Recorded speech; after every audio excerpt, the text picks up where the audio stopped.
Hello guys, आज हम शुरू करने जा रहे हैं क्लास 12th की फ़िज़िक्स आपके अपने चैनल फिजिक्स टर्मिनल पर। इस चैनल पर हम आपको फ़िज़िक्स की जी मेंस प्लस एडवांस, नीट और 11-12 की कंप्लीट तैयारी कराएंगे। तो आज हम शुरू करने जा रहे हैं क्लास 12th की फ़िज़िक्स को। क्लास 12th की फ़िज़िक्स के पहले ही यूनिट इलेक्ट्रोस्टेट के साथ। आज हमारे इलेक्ट्रोस्टेट का लेक्चर नंबर 1 रहेगा और इस लेक्चर में हमें जो कुछ पढ़ना है वो हम यहाँ पर देख लेते हैं। Today's goal, charge and its properties. आज हम लोग चार्ज की कुंडली खोलेंगे, ठीक है। चार्ज की कुंडली खोलकर चार्ज के बारे में सारी इसकी दशा, इसके राहु केतु सब जानेंगे और उसके बाद थोड़े से करेंगे इस पर सवाल, फिर लेक्चर हमारा कंप्लीट, ठीक है। तो चलिए शुरू करते हैं बिना टाइम गवाए। Charge and its properties. Copy pen निकाल लीजिए, नोट्स बनाएं मेरे साथ साथ और सवाल दूं तो सवालों को सॉल्व करते रहें। 12th की फ़िज़िक्स का ये पहला लेक्चर लेकर आए हैं। इससे पहले हमने 11th की फ़िज़िक्स के लेक्चर कराए हैं, जो कि अभी फ़िलहाल चल भी रही 11th की काइनेमेटिक्स सीरीज़। तो आप लोगों को बता दूं मैं, जो लोग नोट्स बनाने में असमर्थ हैं उन लोगों को नोट्स हमारे टेलीग्राम चैनल पर PDF फॉर्मेट में अवेलेबल करा दी जाएंगे। लिंक डिस्क्रिप्शन में डाल दूंगा और इस लेक्चर की DPP भी डाल दूंगा। वहाँ से DPP डाउनलोड करना और DPP को सॉल्व करना। अगर किसी क्वेश्चन में तुम्हें कोई प्रॉब्लम आए तो वीडियो के नीचे कमेंट में टाइप करके बता देना, मैं उसके लिए एक अलग से सेपरेट वीडियो बना दूंगा मैं, ठीक है। तो चलिए शुरू करते हैं फिर आज का अपना लेक्चर। जाएं, ये हमारा चैनल है, चैनल तुम्हारी चौपाल नहीं। यहाँ आओ, कॉपी पेन निकालो और अपने नोट्स खुद बनाना शुरू करो।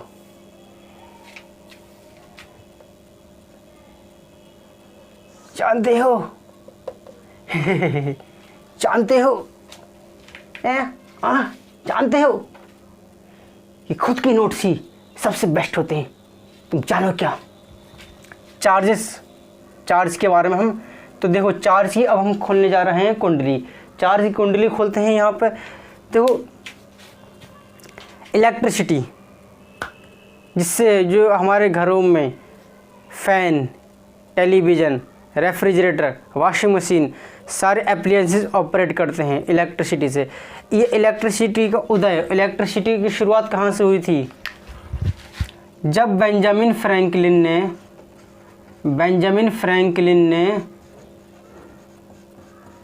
शायद 1782 में ही किया था एक एक्सपेरिमेंट, काइट का एक्सपेरिमेंट है, तुम्हें याद? काइट एक्सपेरिमेंट क्लास 8 में पढ़कर आए होंगे, बहुत ही फेमस एक्सपेरिमेंट था। याद है तुम्हें ये काइट एक्सपेरिमेंट? क्लास 8 में पढ़कर आए होंगे काइट एक्सपेरिमेंट। तो जब उन्होंने काइट एक्सपेरिमेंट किया था तब हमें इलेक्ट्रिसिटी का कॉन्सेप्ट मिला था। क्या चीज़? Concept of electricity. तब हमें इलेक्ट्रिसिटी के कॉन्सेप्ट मिला था। अच्छा, ये जो पोल्स के ज़रिए, ट्रांसफार्मर के ज़रिए इलेक्ट्रिसिटी की सप्लाई होती है, ये कॉन्सेप्ट आया था लेट 19th सेंचुरी में, जब विक्टोरियन एरा अपनी समाप्ति की ओर था, अपने ख़त्म होने की ओर था विक्टोरियन एरा। तब ये जो कॉन्सेप्ट आया था इलेक्ट्रिसिटी का सप्लाई करने का पोल के ज़रिए, ये तब कॉन्सेप्ट आया था। तो यहाँ से एक चीज़ बताओ तुम, इलेक्ट्रिसिटी क्या है? एनर्जी, जो कि इलेक्ट्रॉन, जो कि करंट के फ्लो होने की वजह से प्रोड्यूस होती है। क्लास 10th में पढ़ा होगा तुमने, ठीक है। करंट क्या है? Rate of flow of charge. यानी कि इसका मतलब हमें यह समझ में आया यहाँ से कि जो चार्जेस का जो कॉन्सेप्ट है ये शायद लगभग पिछले 400-500 साल पहले ही आया होगा। 1782, आज चल रही कितनी? 2023। तो 400 साल भी तो नहीं हुए कंप्लीट अभी। तो इसका मतलब तो ये हमारा 300 से लेकर 400 साल पुराना कॉन्सेप्ट है। ये जो कॉन्सेप्ट है चार्जेस का, कॉन्सेप्ट जो है चार्जेस का, concept of charges,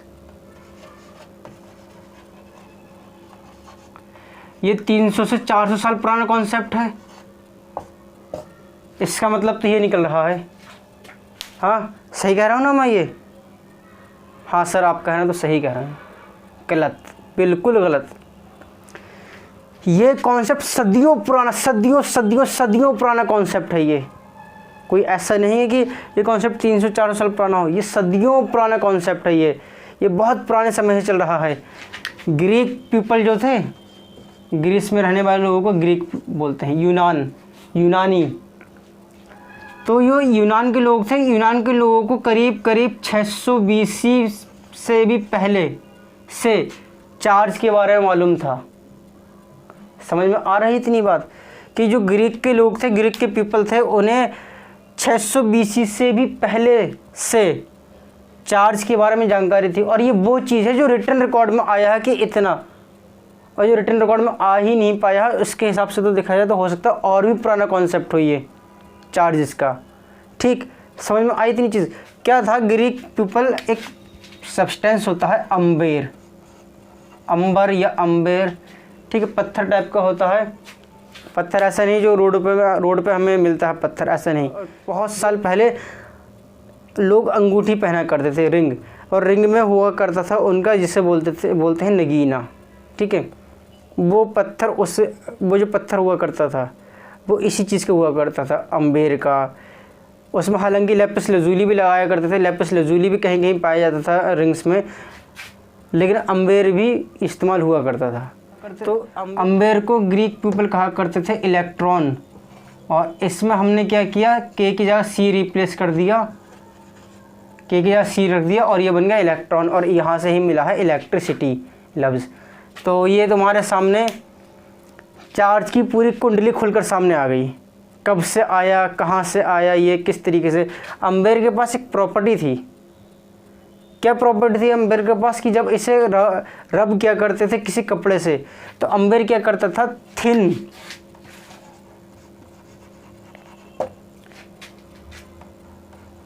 thin paper pieces या इवन के थिन मेटल पीसेस को भी अपने तरफ अट्रैक्ट कर लिया करता था। Thin metal pieces, paper piece को तो करता ही था अट्रैक्ट, लेकिन ये थिन मेटल पीसेस को भी अट्रैक्ट कर लिया करता था अगर अम्बेर को किसी कपड़े से रब किया जाता था। रब का मतलब होता है इस तरीके से घिसना, रगड़ना, ठीक है। जैसे तुम्हारे पास कोई कपड़ा हो, उसे ऐसे करो, तुम इससे घिसो, तो कपड़े को जब वो लोग घिसा करते थे, कपड़े से इसको अम्बेर को घिसा करते थे, रब किया करते थे, तो अम्बेर क्या करता था, छोटे छोटे पेपर के पीस या जो मेटल पीस होते हैं इन्हें अट्रैक्ट कर लिया करता था। तो वो कहा करते थे अम्बेर को इलेक्ट्रॉन, और वहाँ से हमने क्या किया, के की जगह के को सी से रिप्लेस कर दिया, के की जगह पर सी रख दिया, और वहाँ यहाँ से बन गया शब्द इलेक्ट्रॉन, और जहाँ से मिलता है हमें लफ्ज़ इलेक्ट्रिसिटी। ठीक, क्लियर हुई तुम्हें इतनी चीज़, समझ में आई? तो मैंने तुम्हारे सामने चार्ज की पूरी कुंडली खोल कर रख दी कि चार्ज की लफ्ज़ कहाँ से आया, चार्ज का कॉन्सेप्ट कहाँ से आया, कब से कॉन्सेप्ट आया, और इलेक्ट्रिसिटी का कॉन्सेप्ट क्या है, कब से आया, ये सारा, ये पूरी की पूरी कुंडली खोल के रख दी। तो इस कुंडली का पोथी पन्ना अब तुम दर्ज कर लो, ठीक है। नहीं करना चाहते दर्ज, तो इस कुंडली का पोथी पन्ना हम PDF फॉर्मेट में अपने टेलीग्राम चैनल पर अपलोड कर देंगे, लिंक डिस्क्रिप्शन में दे देंगे, वहाँ से जाकर डाउनलोड कर लेना और पढ़ लेना, ठीक है। चलिए आगे बढ़ते हैं अब।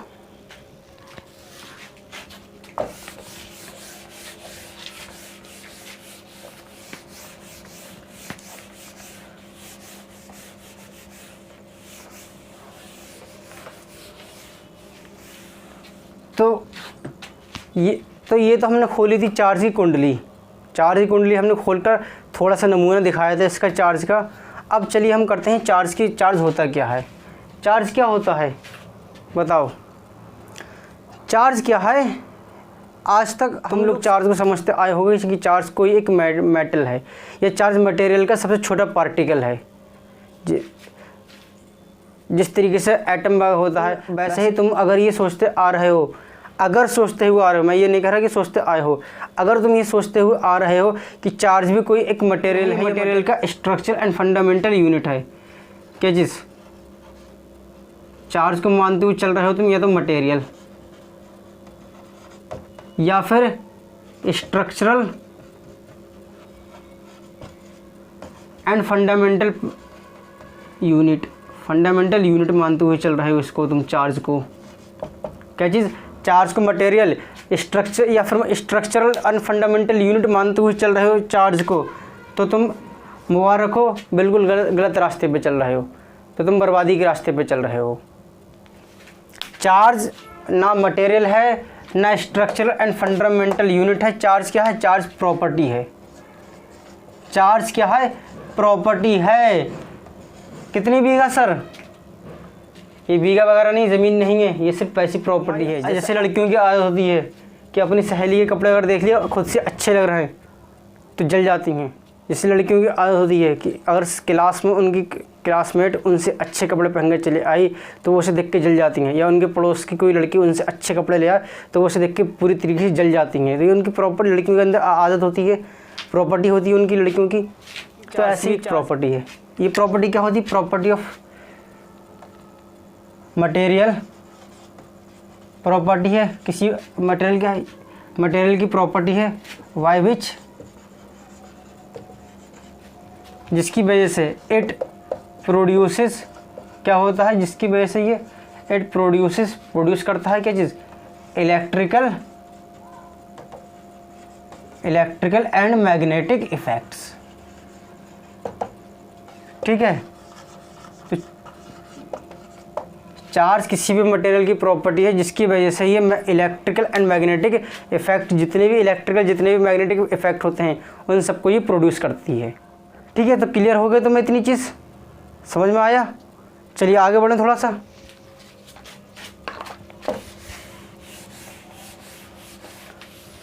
अब चार्ज को दिखाते कैसे हैं?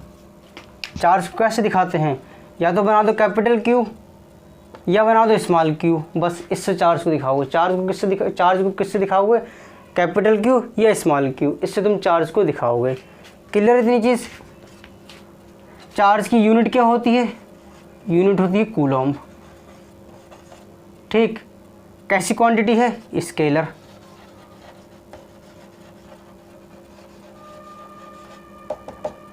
चार्ज की यूनिट कूलॉम्ब, क्वांटिटी कैसी है? स्केलर। और डायमेंशन इसकी क्या हो जाएंगे? डायमेंशन। देखो, चार्ज करंट की डेफिनेशन पढ़कर आए होंगे क्लास 10th में कि charge over time, rate of flow of charge को ही हम कहते हैं करंट। तो यहाँ से Q हो जाएगा I इंटू टी। अब I क्या है? करंट है। करंट के लिए डायमेंशन किससे क्या होती है? एम्पियर। T क्या है? टाइम है। टाइम के लिए डायमेंशन क्या होती है? ये। तो चार्ज की डायमेंशन क्या हो जाएंगी? ये दिखाते इससे हैं।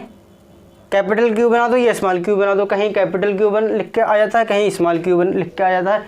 तुम अपनी किताब के पीछे एग्जाम्पल देखना, सॉल्व एग्जाम्पल या क्वेश्चंस देखना, कहीं कैपिटल क्यू से डिनोट किया होगा, कहीं स्मॉल क्यू से। ठीक है, बस बट होता क्यू से ही है। यूनिट कूलॉम्ब, कैसी क्वांटिटी है? Scalar quantity. ये कैसी यूनिट है? ये एसआई यूनिट है। ठीक है, ये ध्यान रखना, ये एसआई यूनिट है। तो SI unit coulomb, scalar quantity, ये स्केलर क्वांटिटी होती है। डायमेंशन क्या होती है इसकी? A T. डायमेंशन ये हो जाती हैं, डायमेंशन ये हो जाती हैं। अब एक चीज़ ध्यान देना तुम, यहाँ पर जो बोर्ड में पूछी जाने वाली चीज़ है,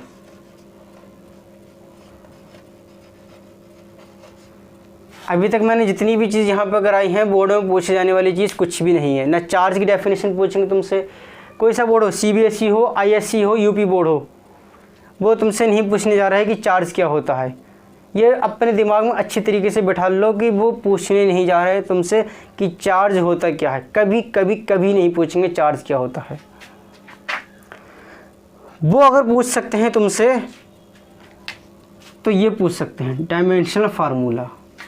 ये जो very short answer type question आते हैं, जो एक एक नंबर के सवाल आते हैं, मल्टी MCQs करके आते हैं, एक एक नंबर के सवाल, उसमें कहीं कहीं ये पूछ सकते हैं तुम्हारी क्या चीज़, डायमेंशनल फार्मूला दे देंगे और पूछेंगे कि ये बताओ भाई क्या होगी चार्ज की डायमेंशन। चार्ज हो जाए तुम्हारा इलेक्ट्रिक पोटेंशियल हो जाए, या फिर तुम्हारा इसमें तुम आगे पढ़ोगे बहुत सारी चीज़ें, मैग्नेटिक फील्ड वगैरह, इन सब की डायमेंशंस पूछेंगे।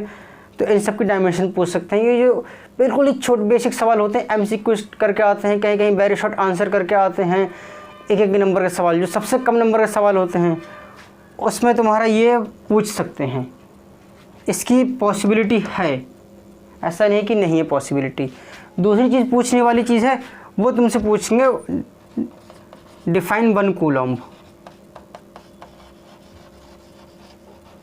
ऐसा वो तुमसे ये भी नहीं पूछने बैठे कि what is the SI unit of charge, नहीं पूछेंगे, सबको मालूम हो कि ये बता सकते हैं।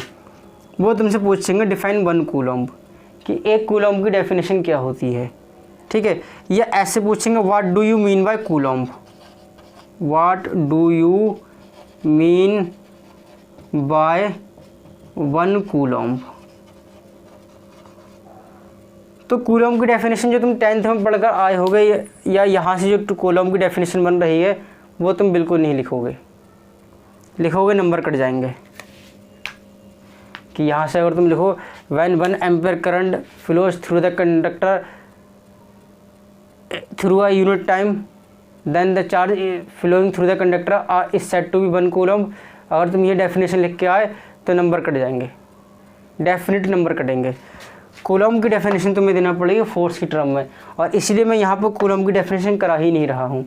मैं जब अगला लेक्चर लेकर आऊँगा कूलम्ब्स लॉ पर, ठीक है, वहाँ मैं तुम्हें कूलम्ब की डेफिनेशन लिखवाऊँगा, ठीक है, समझ में आया। तो ये लिख लो इतना जो जो इम्पोर्टेंट है बोर्ड के पर्पस के लिए। एक ये चीज़ है इम्पोर्टेंट, एक ये चीज़ है इम्पोर्टेंट। जो बच्चे जे और मेंस एडवांस के लिए आए हैं यहाँ पर वो बेफिक्र रहे, मैं जे मेंस एडवांस के भी लेके चलूँगा। जहाँ जहाँ कॉन्सेप्ट जे मेंस एडवांस के आएंगे वहाँ वहाँ बताऊँगा मैं, और जहाँ जहाँ बोर्ड के लिए आएंगे वहाँ वहाँ बताऊँगा। और एंड में न्यूमेरिकल्स तो फिर मैं कराऊँगा ही, एडवांस मेंस और एडवांस लेवल के, नीट लेवल के, ठीक है। तो बिल्कुल कन्फ्यूज ना हो, बिल्कुल भी बोर फील ना करें, बिल्कुल भी कन्फ्यूज ना हो इस चीज़ को लेकर। बिल्कुल ना सोचें कि ये तो मेंस पे है ही नहीं लेक्चर, मेंस पे है। धीरे धीरे जैसे जैसे लेक्चर बढ़ेगा तुम देखना मेंस पे लेक्चर आता चला जाएगा। मेरा यही तरीका है, पहले लेक्चर जब मैं लेता हूँ किसी भी चैप्टर का तो बहुत ही बेसिक लेके चलता हूँ, क्योंकि मैं मान के चलता हूँ कि तुम्हें कुछ भी नहीं आता। तुम भले से पीछे से पूरी किताब ख़त्म करके आ गए हो, ईरोडोप भी ख़त्म कर ली हो तुमने, लेकिन मैं ये मान के चलता हूँ कि तुम्हें कुछ भी नहीं आता है। तो इसलिए फिर मैं बेसिक से लेके चलता हूँ तुम्हें, बिल्कुल बेसिक से, कि एक एक चीज़ क्लियर हो सके तुम्हारी। क्योंकि कभी कभार क्या होता है, ये बेसिक ही हमें एग्ज़ाम मेंस में जब बैठते हैं हम, या नीट में बैठे हैं या एडवांस के एग्ज़ाम में बैठे हैं, तो बच्चे कभी कभार बेसिक की वजह से ही अटक जाता है। तो इसलिए तुम्हें बेसिक भी करा रहा हूँ मैं ये सारी चीज़, ठीक है। बाकी कोई ड्रॉपर बैच का बच्चा देखता हो इस लेक्चर को, वो लेक्चर को 2 in 2 में देख सकता है, या इसे स्किप करके आगे पार्ट पहुँच जाए जहाँ मैंने न्यूमेरिकल्स भी टेकअप किए हैं, ठीक है। बाकी जहाँ जहाँ जो जो चीज़ आ रही है, जिस लेवल के हिसाब से बोर्ड के लेवल से आ रही है इंपॉर्टेंट, बोर्ड के लेवल से बताऊंगा मैं। मेंस लेवल से आएगी इंपॉर्टेंट, मेंस के लेवल से, एडवांस लेवल से आएगी एडवांस के लेवल से बताऊंगा। और अगर नीट लेवल से होगी तो नीट लेवल से भी बताऊंगा। नीट लेवल में तुम्हारी मेंस में या एडवांस मेंस में या नीट में कभी कभी ये इस तरीके के सवाल पूछ लेते हैं, ये जो है डायमेंशन वो पूछ लेते हैं मेंस में कभी कभार, मेंस में या नीट में, ठीक है। सर इतनी हल्वा चीज़, इतनी आसान चीज़, हाँ इतनी आसान चीज़ पूछते हैं, लेकिन इतनी आसान बना के देखते नहीं हैं तुम्हारे सामने। प्रैक्टिस कराऊंगा, बताऊंगा तुम्हें कैसे देते हैं फिर वो। तो चलिए फिर अब थोड़ा सा और पढ़ते हैं चार्ज के बारे में।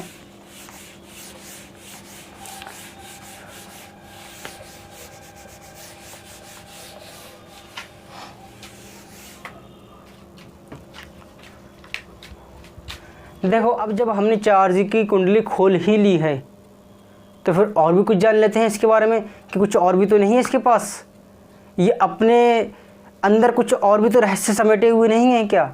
कहीं ऐसा तो नहीं इसके अंदर कुछ और भी रहस्य हो, कुछ और भी राज हों।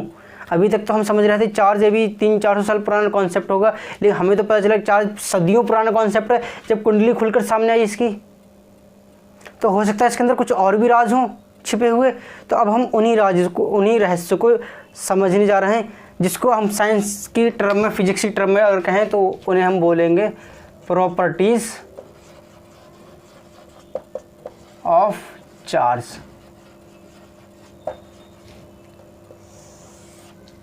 एक होता है तुम्हारा electron theory of electrification, electron theory of electrification. बहुत लंबा सा टॉपिक बना कर देते हैं इससे बुक्स में, और बोर्ड के लेवल का टॉपिक है ये, मेंस लेवल का टॉपिक नहीं है, बोर्ड लेवल का टॉपिक है ये, तो इसलिए मैंने इसे यहाँ टेकअप भी नहीं किया है। थोड़ा सा बता दूंगा जब आएगा ये इन्हीं प्रॉपर्टीज़ के अंदर ही। जो मेन इसका जिस्ट है सारी पूरा तुम बुक खोल के देखना, जो बोर्ड्स लेवल पे बुक लिखी गई होती हैं उन बुक में देखने से एक पेज में या आधे पेज में लिखा हुआ होता है ये कॉन्सेप्ट पूरा, और सिर्फ एक लाइन में इसका कॉन्सेप्ट है। पूरा एक्सप्लेनेशन एक पेज में, 1.5 पेज में या आधे पेज में होता है, अलग अलग बुक्स में अलग अलग हिसाब से होता है, लेकिन इसकी जो मेन जिस्ट है, निचोड़ है, वो सिर्फ एक लाइन का है, वो मैं यहाँ बता दूंगा तुम्हें, ठीक है। चलिए तो हम करते हैं प्रॉपर्टीज ऑफ चार्ज। सबसे पहली है charges can be transferred. Charge को ट्रांसफ़र किया जा सकता है। चार्ज कैसे हैं? चार्ज को हम ट्रांसफ़र कर सकते हैं, एक जगह से दूसरी जगह चार्ज को हम फेंक सकते हैं। चार्ज की कोई औकात नहीं है। जब भी हम किसी चार्ज बॉडी को किसी अनचार्ज बॉडी के कांटेक्ट में रखें तो चार्ज बॉडी अनचार्ज बॉडी के अंदर चार्ज प्रोड्यूस कर देती है, यानी अपने अंदर से कुछ चार्ज को ट्रांसफ़र कर देती है अनचार्ज बॉडी में, जिससे कि फिर वो बॉडी भी चार्ज हो जाती है। ठीक है, क्लियर इतनी चीज़। चलिए अब सेकंड प्रॉपर्टी है charges are always associated with mass.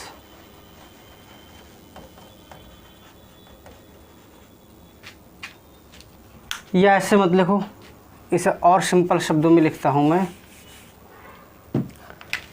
Charge have मास,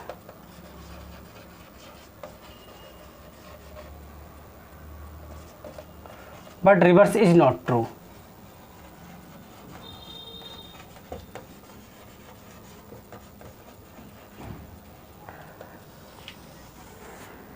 देखो कह रहे हैं कि चार्ज है मास, चार्ज के पास मास होता है, but reverse is not true, लेकिन इसका जो रिवर्स है वो ट्रू नहीं है। मतलब कि मास के पास चार्ज होता है ना, ऐसा नहीं है।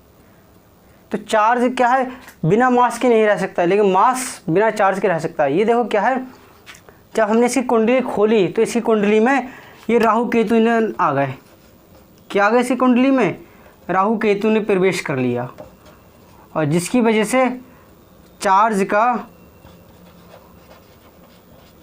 जो मास के लिए लव था वो कैसा रह गया? वन साइडेड लव रह गया, एक तरफा प्यार हो गया। वन साइडेड लव, एक तरफा। जो बच्चे एक तरफा प्यार में पड़े होंगे वो इस चीज़ को अच्छी तरीके से समझेंगे कि चार्ज का मास के लिए क्या होता है, एक तरफा प्यार होता है। मतलब कैसे कि चार्ज तो मास के बिना नहीं रह सकता, लेकिन मास को कोई फ़र्क नहीं पड़ता, चार्ज हो या नहीं हो वो रह सकता अकेला। तो मास बिना चार्ज के रह सकता है। यानी कि अब थोड़ा सा लिटरेचर की भाषा में बोले तो इसे हम ऐसे लिखेंगे कि चार्ज तो बिना मास के नहीं पाए जाते हैं, लेकिन मास बिना चार्ज के पाया जाता है।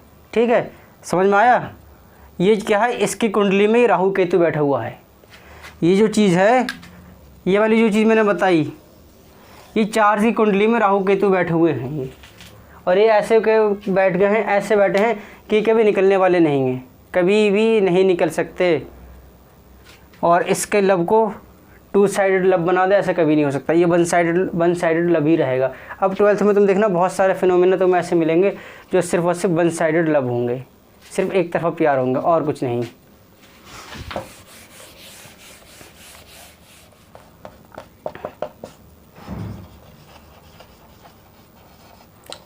Charges are conservative.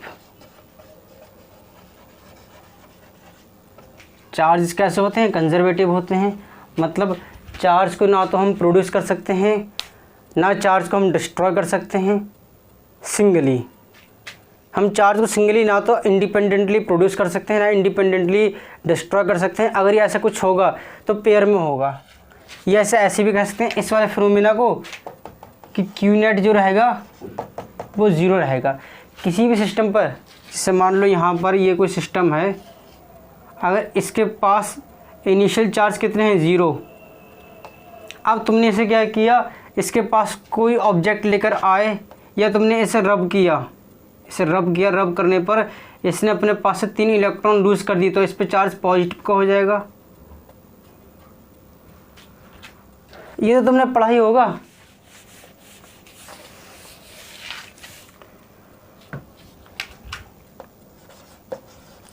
अब हम करते हैं एडिटिविटी ऑफ चार्ज।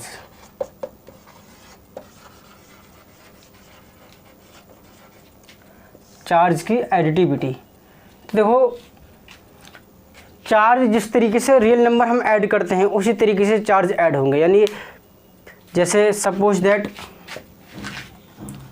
पहले यहाँ लिख देता हूँ मैं, are added like a real number. Real numbers जैसे किसी ऑब्जेक्ट पे 2 कूलम चार्ज हो, -3 कूलम चार्ज हो, +4 कूलम चार्ज हो, -6 कूलम चार्ज हो, +8 कूलम चार्ज हो।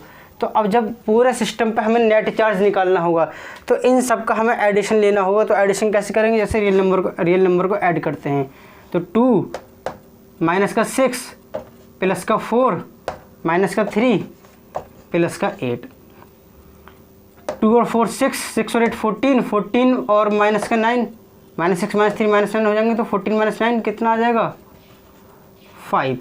तो इस पर जो नेट चार्ज आया वो कितना हो गया 5 कूलम का, +5 कूलम का नेट चार्ज हो गया इस पर। तो एडिड चार्ज के यहाँ पे देखो हमने चार्ज को कैसे ऐड किया, जैसे रियल नंबर को हम ऐड करते हैं वैसे ही हमने यहाँ पे चार्ज को ऐड किया है। क्लियर नहीं बात, समझ में आई? लिखो इसे ज़रा, लिख ली?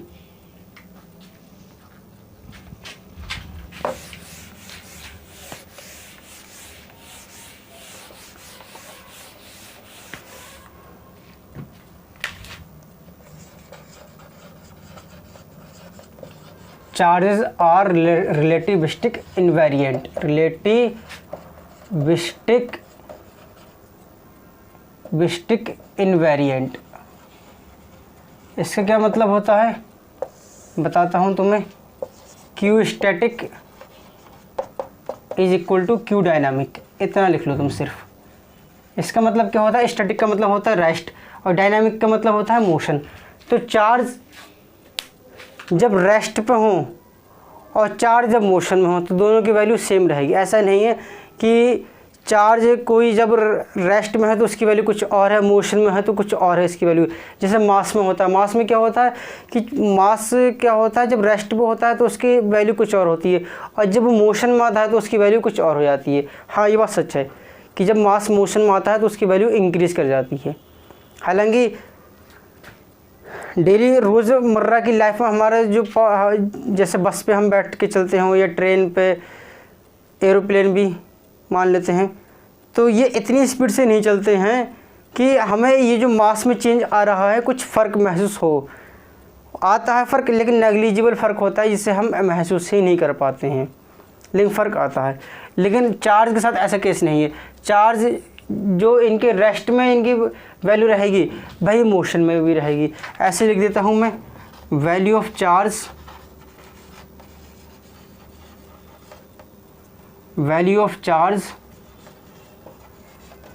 Eight rest is equal to value of charge at motion.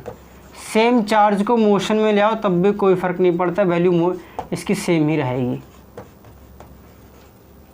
जैसे तुम्हारे पास ये 5 कूलम का चार्ज हो रखा हुआ तुम्हारे टेबल पर, ठीक है, गोल गोल, जिसे तुम सेब की समझकर खा रहे हो, ठीक है, उसे तुम अब इसे मोशन में ले आओ तो मोशन में आने के बाद भी इसकी वैल्यू कितनी रहेगी 5 कूलम ही रहेगी। ये चेंज नहीं आएगा, इसकी वैल्यू में कोई भी चेंज नहीं आएगा। समझ में आ गई इतनी बात? देखो charge produce electric and magnetic field. ये तुमने क्लास 10th में पढ़कर आए होगे, लेकिन मैं फिर से यहाँ तुम्हें पढ़ाऊँगा, बेफिक्र रहो। हम पढ़ेंगे, बहुत ही मज़ेदार तरीके से पढ़ेंगे, इंटरेस्टिंग तरीके से, अच्छा लगेगा तुम्हें। Charge produce electric and magnetic field. देखो, चार्ज जब रेस्ट में होता है, चार्ज जब रेस्ट में रखा हुआ हो तो अपने आसपास एक फील्ड प्रोड्यूस करेगा, जिसमें इसका द्वारा लगने वाले इलेक्ट्रिकल फोर्स को हम एक्सपीरियंस कर सकते हैं, तो वो कहलाता है इलेक्ट्रिक फील्ड इसका। अभी कूलम्स लॉ के जस्ट बाद हम इलेक्ट्रिक फील्ड ही करने जा रहे हैं। घबराओ मत, जल्द ही तुम्हारा इलेक्ट्रिक फील्ड से सामना हो जाएगा, फिर तुम वहाँ अपना दमखम दिखाना, ठीक है। और चार्ज जब मोशन में आता है तो ये प्रोड्यूस करता है मैग्नेटिक फील्ड। यही पढ़कर आए होगे तुम, सही है? थोड़ा बहुत याद आ रहा है 10th का? यही पढ़कर आए हो? हाँ सर, यही पढ़ के आए, ठीक है। अधूरा सच है ये। चार्ज चार्ज चार्ज फिजिक्स जो डील करेगी, एक एक एस्पेक्ट और एक एक पॉइंट को डील करेगी। ये बात अपने दिमाग में अच्छी तरीके से बिठा लेना कि मोशन भी तो दो तरह का हो सकता है।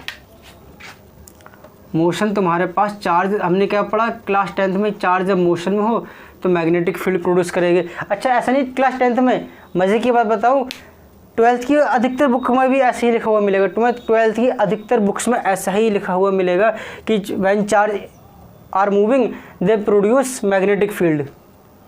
गलत नहीं है, आधी बात है ये, क्योंकि मोशन है, चार्ज मोशन कर रहे हैं। तो तुमने 11th में मैकेनिक्स में पढ़ा होगा, मोशन भी तो दो तरह से हो सकता है, अनएक्सीलरेटेड और एक्सीलरेटेड। दो तरह से मोशन हो सकता है कि उसमें एक्सीलरेशन होता हो प्रोड्यूस वो ऑब्जेक्ट में, ये एक्सीलरेशन प्रोड्यूस ना होता हो। दो तरह से मोशन हो सकता है। 11th की मैकेनिक्स ही चल रही है अभी, टाइप करें kinematics lecture number 1, lecture number 2, lecture number 3, 4, 5, 6, 7, 8 इस तरीके से खुलकर आ जाएंगे फिजिक्स टर्मिनल, या डिस्क्रिप्शन में जाकर देख लें, लिंक दे दूंगा मैं, वहाँ तुम्हें काइनेमेटिक्स से पूरी सीरीज़ तुम्हें मिल जाएगी। तो वहाँ मैंने ये सारी चीज़ कराई हैं, motion, uniform motion, acceleration, uniform acceleration, velocity वगैरह, और इन पर जेईई मेंस और एडवांस लेवल के बहुत अच्छे सवाल भी कराए हैं, ठीक है। तो जो बच्चा देखना चाहिए, जिसका ये कॉन्सेप्ट वीक हो, वो बच्चा जाकर देख सकता है। तो अब यहाँ पे देखते हैं, मोशन भी तो दो तरह का हो सकता है। देखो क्या था कि charge produce electric and magnetic field. Charge जब रेस्ट पर होगा, चार्ज एट रेस्ट, चार्ज जब रेस्ट पर होगा तो ये प्रोड्यूस करेगा इलेक्ट्रिक फील्ड। शाबाश, अच्छी बात है, पढ़कर आए हो। चार्ज जब मोशन में होगा तो प्रोड्यूस करेगा मैग्नेटिक फील्ड। शाबाश, अच्छी बात है, 10th में पढ़कर आए हो। और मज़े की बात बताऊं तो मैं 12th की भी अधिकतर बुक्स में ऐसे ही लिखा हुआ मिलेगा कि चार्ज मोशन में होगा तो मैग्नेटिक फील्ड प्रोड्यूस करेगा। अभी जब हम मैग्नेटिज्म पढ़ेंगे, इलेक्ट्रोस्टैट ख़त्म करने के तुरंत बाद हमारा मैग्नेटिज्म शुरू हो जाएगी, तुम वहाँ पढ़ोगे भी। लेकिन दिमाग में सवाल ये भी तो उठता है कि मोशन तो दो तरह से हो सकता है, अनएक्सीलरेटेड, एक्सीलरेटेड। कोई एक्सीलरेशन प्रोड्यूस ना होता हो, एक्सीलरेशन प्रोड्यूस होता हो, तब क्या होगा?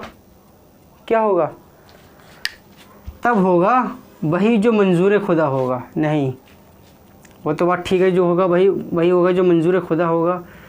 लेकिन उसने बता दिया है कि यहाँ क्या होगा कि जब अगर अनएक्सीलरेटेड है, अनएक्सीलरेटेड का मतलब इसमें कोई एक्सीलरेशन नहीं है, यानी यूनिफॉर्म मोशन है, तब प्रोड्यूस करेगा ये मैग्नेटिक फील्ड।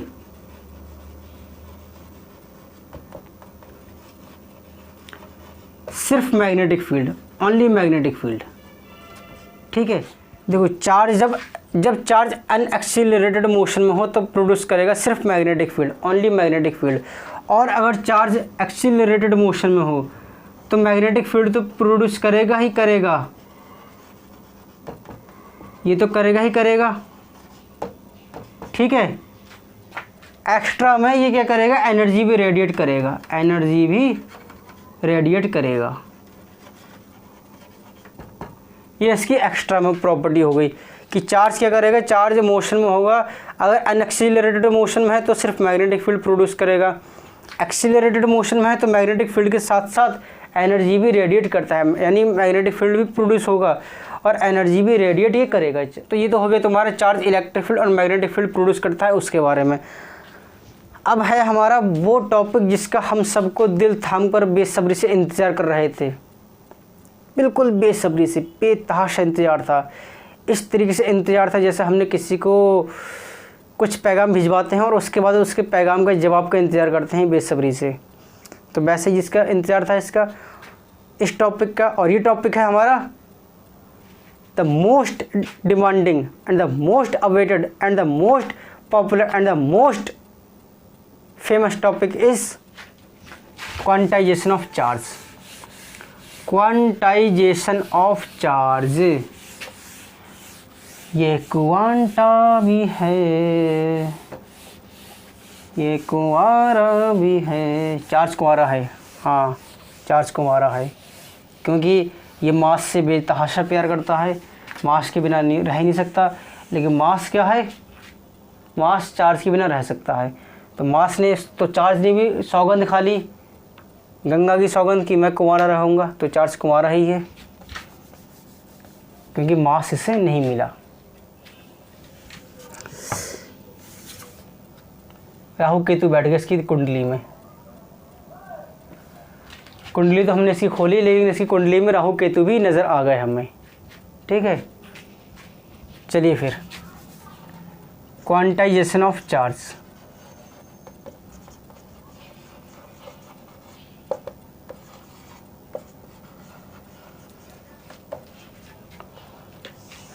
क्या होता है ये कि charges are always found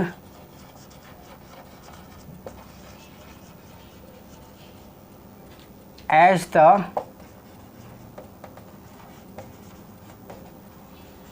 integral multiple of some basic charge, integral multiple of some basic charge।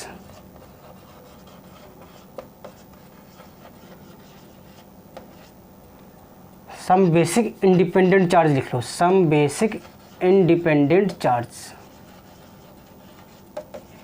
ये चार्ज का क्वांटाइजेशन होता है।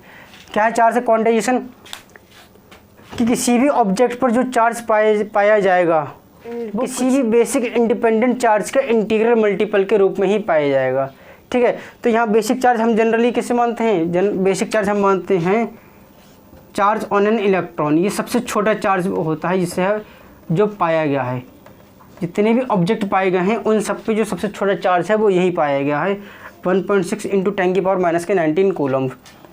और कैसा ये इंडिपेंडेंट चार्ज है, क्योंकि पाया तो तुम्हारा क्वार्क भी जाता है, एंटी क्वार्क भी पाए जाते हैं, बोसॉन पार्टिकल भी पाए जाते हैं, लेकिन ये इंडिपेंडेंटली एग्जिस्ट नहीं करते हैं। इंडिपेंडेंटली सिर्फ यह इलेक्ट्रॉन ही एग्जिस्ट करता है। तो ये जो इस पे चार्ज है ये सबसे छोटा और सबसे बेसिक चार्ज है जो इंडिपेंडेंटली एग्जिस्ट कर सकता है।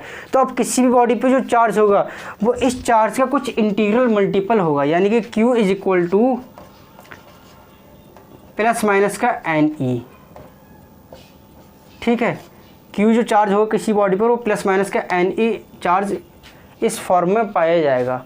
क्लियर थी चीज़, समझ में आई तुम्हें अच्छी तरीके से, तो इसे नोट कर लो।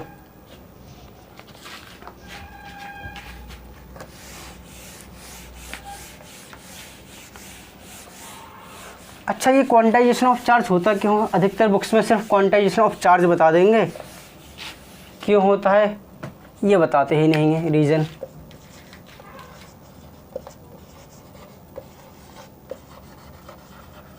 Reason of quantization of charge,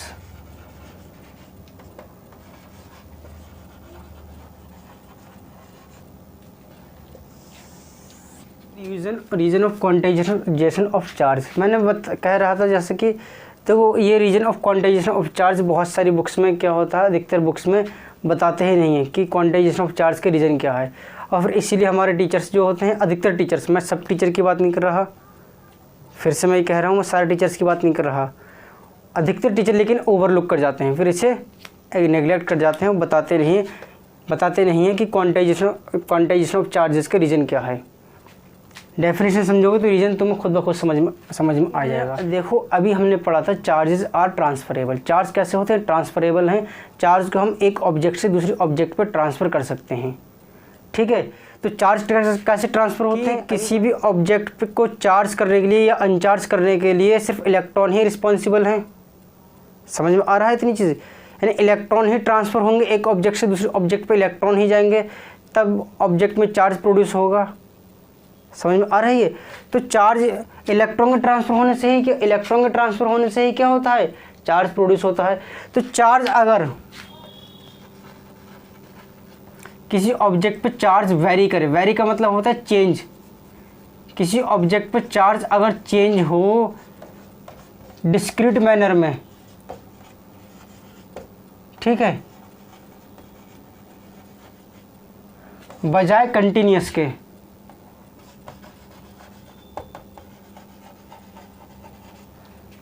बजाय अगर डिस्क्रीट मैनर में चार्ज डिस्क चेंज हो, या कोई भी चीज़, कोई भी एक प्रॉपर्टी, यहाँ चार्ज की बात चल रही है तो हम चार्ज को डिस्कस कर रहे हैं, लेकिन कोई सी भी प्रॉपर्टी अगर हमारी चेंज हो रही है डिस्क्रीट मैनर में कंटिन्यूस के बजाय, ठीक है, कंटिन्यूस के बजाय कंटिन्यूस चेंज नहीं आ रहा है बल्कि डिस्क्रीट मैनर में चेंज आ रहा है किसी भी ऑब्जेक्ट पर, ठीक है, उसकी किसी भी प्रॉपर्टी में, तो उस प्रॉपर्टी को हम कहते हैं क्वांटाइजेशन ऑफ दैट प्रॉपर्टी। यह चार्ज की बात कर रहे हैं हम, तो यहाँ बोलेंगे क्वांटाइजेशन ऑफ चार्ज। जैसे कि किसी ऑब्जेक्ट पर चार्ज प्रोड्यूस होगा, वो कितना होगा? या तो 1 कूलम का हो जाएगा, या 2 कूलम का, 3 कूलम का, 4 कूलम का, 5 कूलम का, 6 कूलम का, 7 कूलम का एंड सो ऑन। इस तरीके से चार्ज वेरी कर सकते हैं। जैसे यहाँ बात करते हैं 0 से 1 कूलम हो जाए, 1 कूलम से 2 कूलम हो जाए, ये इंक्रीज हो रहा है चार्ज। और कैसा हो रहा है? डिस्क्रीट मैनर में इंक्रीज हो रहा है। या यहाँ से उल्टा चले तो डिक्रीज होगा, तो 7 कूलम से 6 कूलम, 6 से 5, 5 से 4, 5 4 से 3, 3 से 2, 2 से 1, 1 से 0। तो ये जो डिक्रीज हुआ चार्ज में, यानी चेंज आया चार्ज में, यानी वेरी किया चार्ज में, चार्ज ने कैसे किया? ये डिस्क्रीट मैनर में, कंटिन्यूस मैनर में नहीं किया। अब तुम अपना सिर ऐसे करके पकड़ के बैठ जाओगे, इस तरीके से ऐसे करके पकड़ के बैठ जाओगे। पता है क्यों? क्योंकि तुम कहोगे कि सर ये तो सारे कंटिन्यूस ही हैं। आप कह रहे हैं ये डिस्क्रीट मैनर में हो रहे हैं, और ये हैं क्या? 1 के बाद 2, 1 के बाद क्या आता है? 2 आता है, 2 के बाद 3 आता है, 3 के बाद 4 आता है, 4 के बाद 5 आता है, 5 के बाद 6, 7, ये सारे हैं कंटिन्यूस। कंटिन्यूस डिस्क्रीट तो समझते होगे, कंटिन्यूस और डिस्क्रीट समझते होगे। डिस्क्रीट में क्या होता है? छोड़ छोड़ के होता है, अलग अलग होता है, बिखरा हुआ होता है, लगातार नहीं होता है। कंटिन्यूस में लगातार होता है, एक के बाद एक। तो यहाँ पे तो एक के बाद एक आ रहा है, 1 के बाद 2 ही आता है, 2 के बाद 3 आता है, फिर 3 के बाद 4 आता है। तो आप ये कैसे कह रहे हैं कि यहाँ पे कंटिन्यूस चेंज नहीं आ रहा है चार्ज में? सिर पकड़ के बैठ गए ऐसे, इस तरीके से। हो सकता है कुछ लोग तो सिर अपने दीवार में मारने लगे हों, इस तरीके से, control control sir, control control sir, इस तरीके से करने लगे हों। I have a control on my self, मुझे अपने ऊपर कंट्रोल है। लेकिन तुम्हारे अपने बेसिक पे कंट्रोल नहीं है, तुम्हारे अपने बेसिक ख़राब हैं। तुम जब पढ़ते हो ना, हाँ देखो, बच्चे के बहकने के जो चांस होते हैं वो 2 ही क्लास में होते हैं, एक 9th में, एक 11th में। तो जब तुम 9th में आए होगे तो तुम ज़रूर किसी की जुल्फ़ों के साए में खो गए होगे, और उसकी जुल्फ़ों के साए में ऐसे खोए होगे कि तुम सब कुछ खो गए। कैसे? तुमने 9th क्लास में मैथमेटिक्स में एक चैप्टर पढ़ा होगा नंबर सिस्टम करके। हाँ हाँ सर, था तो कुछ थोड़ा बहुत ध्यान तो आ रहा है, लेकिन वो उस टाइम किसी ने मुझसे ये कह दिया था कि तुम्हारी स्माइल बहुत खूबसूरत है, तुम ऐसी स्माइल करते रहा करो। हालांकि गगन खाए हुए, तंबाकू खाए हुए, गुटखा खाए हुए दांत थे तुम्हारे, फिर भी किसी ने तुम्हें बेवकूफ़ बनाने की खातिर कह दिया कि तुम्हारी मुस्कुराहट बहुत अच्छी है, मुस्कुराते रहा करो। अब तुम हमेशा ऐसे करके दांत लेके बैठे,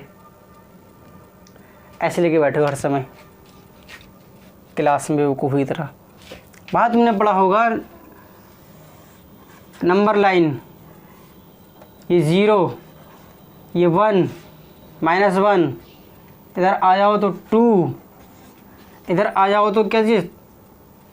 -2, वहाँ तुमने एक चीज़ और पढ़ी होगी मैथमेटिक्स में, फिजिक्स में होकर मुझे मैथ भी पढ़ाना पड़ रही तुम लोगों के लिए, कि ये दो जो नंबर हैं, ये जो दो नंबर हैं 0 1 या 1 और 2, इसके बीच में कैसे कितने नंबर हैं, कितने नंबर पढ़ेंगे इसके बीच में, इनफिनाइट नंबर पढ़ेंगे। जैसे यहाँ मैं शुरू करता हूँ,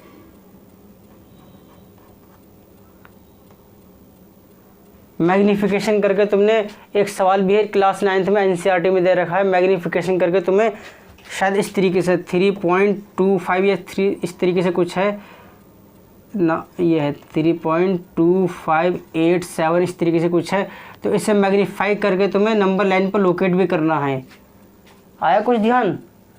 तो तुम देखो यहाँ पे जैसे ये है नंबर 0 और 1, तो 0 और 1 के बीच में भी इन्फिनाइट नंबर मौजूद हैं। कैसे? 0 फिर होगा तुम्हारा 0 के बाद अब तुम बनाओ डेसिमल 0 0 0 0 0 0 0 0 0 0 0 0 0 0 0 0 0 करते हुए तुम क्या कर दो, पूरी कॉपी भर दो, जब तक तुम्हारा मन ना भरे कॉपी भर दो। और फिर कहीं जाके उसके एंड में आएगा कितनी क्या चीज़ 1। फिर उसके बाद एक कॉपी और भर दो 100 रुपये वाली मोटी सी कॉपी, फिर उसमें सब में लिखते रहो 0 0 0 0 0, इतने लिखने के बाद एंड में लिखना 2, फिर 3, फिर 4, फिर 5 6 7 8 9, और फिर कहीं जाके तुम्हारा एक 0 ख़त्म होगा और ये 1 आ जाएगा यहाँ पर।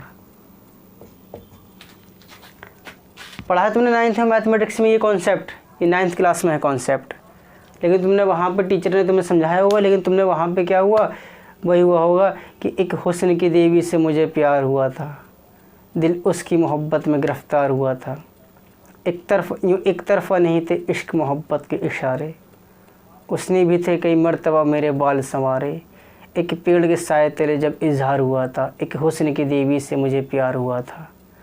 तुम इन्हीं सब चीज़ों में ही उलझे रह गए होगे। टीचर ने बहुत कोशिश करी होगी अपने, लेकिन तुम इन्हीं चीज़ों में उलझे रह गए।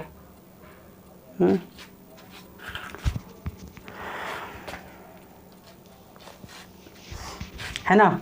तो अब क्या हुआ तुम्हारा? तो इस तरीके से तुम देखोगे तो इसके बीच में कैसे नंबर हैं, ये जो हैं, यानी कि 0 और 1 के बीच में कोई सा पॉइंट ऐसा खाली नहीं है जिस पे कोई नंबर ना हो। मतलब अगर तुम ऐसे करके ये मार्क बनाते चले जाओ, ऐसे मार्क बनाते चले जाओ, तो कोई सी जगह ऐसी खाली नहीं होगी जहाँ पे कोई भी नंबर मौजूद ना हो। तो ये जो होगा ये कंटिन्यूस तरीके से है कि अगर तुम्हारा चार्ज हो इस तरीके से चेंज हो, अगर तुम्हारा चार्ज इस तरीके से चेंज हो कि 0 फिर ऐसे ऐसे करके तुम्हारा 0 होते चले जाए, फिर 1, फिर इस तरीके से चेंज हो, यानी किसी बॉडी पे चार्ज प्रोड्यूस हो रहा है, पहले 0 पॉइंट ये इस तरीके से यहाँ तक बोल भी नहीं पा रहा हूँ मैं, इतने 0 हो गए, फिर इस तरीके से, फिर एंड इस तरीके से, सो ऑन। तो तुम्हारे ये क्या है, बीच में बहुत सारे नंबर हैं। तो अब तुम ये कॉन्सेप्ट लगाओ, अब तुम तो जब तुम ये कॉन्सेप्ट लगाओगे तो किसी बॉडी पर चार्ज 0 से 1 आ रहा था, यानी कि बीच के उसने कितने नंबर छोड़ दिए, बीच में जितने भी नंबर थे ये सारे नंबर छोड़ दिए। तो ये डिस्क्रीट होगा नहीं होगा, डिस्क्रीट। फिर 1 से लेकर 2 के बीच में नंबर कितने थे, बहुत सारे नंबर थे, इन सबको छोड़ दिया, 2 पर सीधे चेंज हुआ। 1 से चार्ज 0 से 1 हुआ चार्ज, 1 से 2 हुआ, 2 से 3 हुआ, 4 हुआ, इस तरीके से तुम्हारा ये चार्ज वेरी कर रहा है। ठीक है, समझ में आ रहा है तुम्हें इतनी चीज़? तो इस वजह से ही चार्ज का क्वांटाइजेशन होता है। अच्छा, अब ऐसा क्यों होता है? ऐसा इसलिए होता है कि इलेक्ट्रॉन की चार्ज कैसे प्रोड्यूस हो रहा है, इलेक्ट्रॉन के ट्रांसफ़र होने की वजह से। और इलेक्ट्रॉन की जो ट्रांसफ़र होगा वो या तो एक इलेक्ट्रॉन ट्रांसफ़र होगा या 2 इलेक्ट्रॉन ट्रांसफ़र होंगे।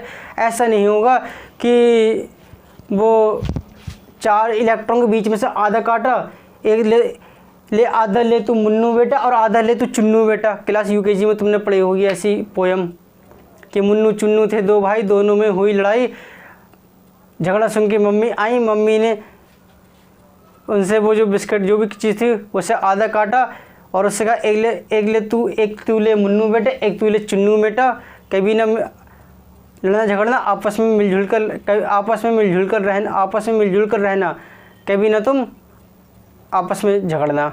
ठीक है, तो ऐसा नहीं होता इलेक्ट्रॉन की ऐसे काटा, सोडियम और क्लोराइड है तो सोडियम बीच में से इलेक्ट्रॉन काटा और कहा आधा ले तू सोडियम भाई, आधा ले तू क्लोरीन भाई।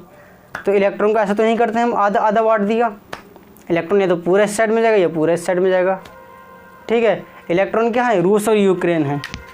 इलेक्ट्रॉन क्या है, इलेक्ट्रॉन वाला मैटर जो है इसके ट्रांसफ़र का रूस और यूक्रेन जैसा है।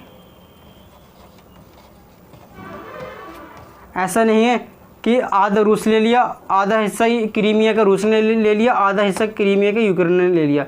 दोनों डटे पड़े हैं, रूस कह रहा है नहीं मैं लूँगा वैसे पूरा, यूक्रेन कह रहा है मैं लूँगा पूरा, ऐसे आधा कुछ नहीं हो सकता। ऐसे ही इलेक्ट्रॉन का भी कि या तो पूरा जाएगा या पूरा इलेक्ट्रॉन आएगा, ऐसा नहीं हो सकता कि आधा आधा ट्रांसफ़र हो सके। तो इस वजह से चार्ज इलेक्ट्रॉन जो चार्ज वेरी करता है वो कैसे करता है, डिस्क्रीट मैनर में करता है। डिस्क्रीट का क्या होता है, डिस्क्रीट मैनर क्या हो गया वो मैंने तुम्हें यहाँ समझा दिया, डिस्क्रीट मैनर क्या हो गया तुम्हें। और यही वजह होता है और यही वजह होती है चार्ज की क्वांटाइजेशन की। क्लियर है चीज़, समझ में आई। Q = NE। अब n तुम्हारा प्लस माइनस का 1, प्लस माइनस का 2, प्लस माइनस का 3 एंड सो ऑन हो सकता है तुम्हारा ये। Clear, quantization of charge. तो क्वांटाइजेशन ऑफ चार्ज में यहाँ लिख लेना सिर्फ इतना।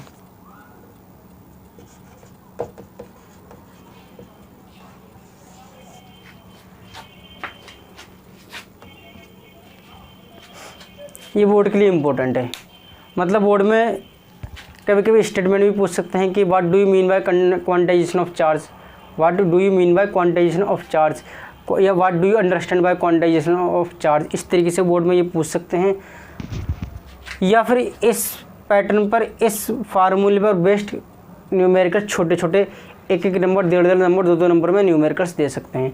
वो हम न्यूमेरिकल यहाँ करेंगे और ये न्यूमेरिकल्स मेंस में भी आ सकते हैं, डायरेक्टली मेंस में नहीं आएंगे कि इस पर हो, लेकिन कोई सा ऐसा सवाल दे रखा होगा जहाँ पर हमें ये कॉन्सेप्ट यूज़ कर के हमें कूलम्स लॉ का यूज़ करना पड़ेगा, पहले ये कॉन्सेप्ट बाद में कूलम्स लॉ, और ऐसा मेंस में या नीट में ऐसे सवाल आ सकते हैं। ठीक है, तो ज़रा इसे नोट करो। अब हम करते हैं कुछ प्रैक्टिस प्रॉब्लम्स। तो जो लोग सिर्फ बोर्ड के लिए पढ़ रहे हैं, बोर्ड में भी सिर्फ पास होने के लिए, तो वो अब लेक्चर यहाँ ख़त्म करके जा सकते हैं, इजाज़त है, नोट्स डाउनलोड करके पढ़ लें।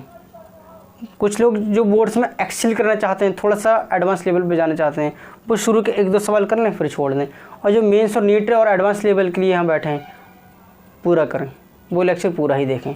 ठीक है, चलिए फिर अब हम शुरू करते हैं प्रैक्टिस प्रॉब्लम्स। तो गाइस, हमारी आज की पहली प्रैक्टिस प्रॉब्लम है गिलास। कोई एक गिलास रॉड है जिसको हमने सिल्क क्लॉथ से रब किया, रब करने के बाद इस पर कितना चार्ज आ गया, इतना चार्ज आ गया प्लस का।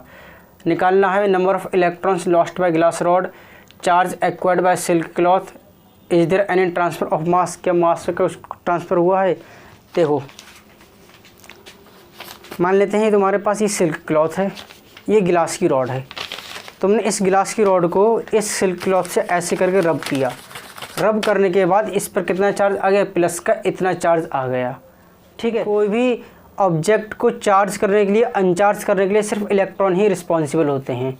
किस तरीके से भाई, इलेक्ट्रॉन अगर किसी ऑब्जेक्ट से निकल के जाएंगे तो उस पर आ जाएगा पॉजिटिव चार्ज, क्योंकि इलेक्ट्रॉन क्या होता है, इलेक्ट्रॉन पर नेगेटिव चार्ज होता है। जब वो निकल के गया तो क्या हुआ, नेगेटिव चार्ज कम हो गया, पॉजिटिव चार्ज ज़्यादा रहा, तो क्या हुआ, नेट चार्ज पॉजिटिव ही रहेगा। क्लियर इतनी चीज़। अब जिस ऑब्जेक्ट पे इलेक्ट्रॉन गए होंगे उस पर क्या हुआ, नेगेटिव चार्ज इंक्रीज़ कर जाएगा, तो वो हो जाएगी नेगेटिवली चार्ज, यानी कि जिस ऑब्जेक्ट पर इलेक्ट्रॉन ऐड होंगे वो हो जाएगी नेगेटिवली चार्ज, और जिस ऑब्जेक्ट से इलेक्ट्रॉन निकल के जाएंगे वो हो जाएगी पॉजिटिवली चार्ज। या ऐसे भी कह लो इसका वाइस वर्सा कि जो ऑब्जेक्ट अगर पॉजिटिवली चार्ज है तो इलेक्ट्रॉन वहाँ से कम हुए होंगे, और जो ऑब्जेक्ट नेगेटिवली चार्ज है वहाँ इलेक्ट्रॉन इंक्रीज हुए होंगे, वहाँ इलेक्ट्रॉन बड़े होंगे। तो अब यहाँ पे देखो चार्ज कैसा है, पॉजिटिव का है, तो इसका मतलब क्या है, इलेक्ट्रॉन यहाँ से रिलीज हुए होंगे, कम हुए होंगे। अब कितने कम हुए होंगे वो हम करेंगे क्वांटाइजेशन ऑफ चार्ज के फार्मूले से। क्या होता है, Q = NE, तो N हो जाएगा तुम्हारा Q / E। अब Q कितना है, 19.2 इंटू 10⁻⁻⁻19 अपॉन 1.6 इंटू 10⁻⁻⁻19, ये कैंसिल आउट, और ये हो जाएगा तुम्हारा 12। तो N यहाँ पे कितना हो गया, यानी कि N कितना हो गया यहाँ पे 12। इट मीन्स गिलास रॉड ने 12 इलेक्ट्रॉन्स लूज़ किए होंगे, गिलास रॉड से 12 इलेक्ट्रॉन निकल गए होंगे। ठीक है, तो ये तुम्हारा आंसर हो गया, N का लिख लो।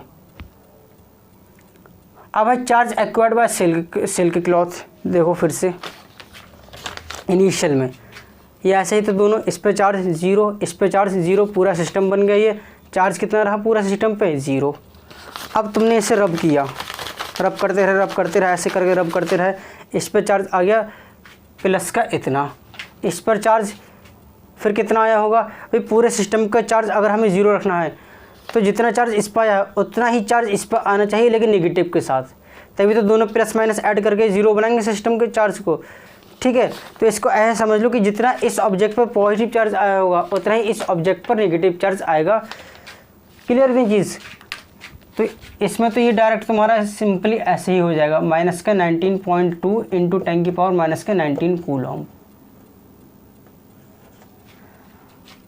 देखो ये सवाल क्या है तुम्हारा, बिल्कुल कॉन्सेप्ट को चकाचक मस्त करने वाला क्वेश्चन है।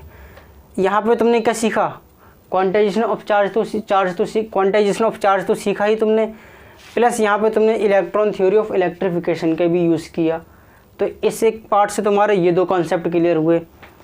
यहाँ तुमने सेकंड में कंजर्वेशन ऑफ चार्ज अप्लाई किया, तो यहाँ से तुम्हारा कंजर्वेशन ऑफ चार्ज भी क्लियर हो गया होगा। अब जो तुम्हारा यहाँ पर है वो वही है, एक तरफा प्यार वाला केस वाला है कि देखो is there any transfer of mass, कि जब इलेक्ट्रॉन्स ग्लास रॉड से इलेक्ट्रॉन सिल्क क्लॉथ पर गए होंगे तो कुछ मास में चेंज आया होगा। हाँ, जाहिर सी बात है चेंज आया होगा कि इलेक्ट्रॉन पे कुछ, इलेक्ट्रॉन का कुछ ना कुछ मास होता है अपना। अब जब वो इलेक्ट्रॉन 12 इलेक्ट्रॉन एक जगह से दूसरी जगह गए होंगे तो जाहिर सी बात है मास में कुछ कमी आई होगी।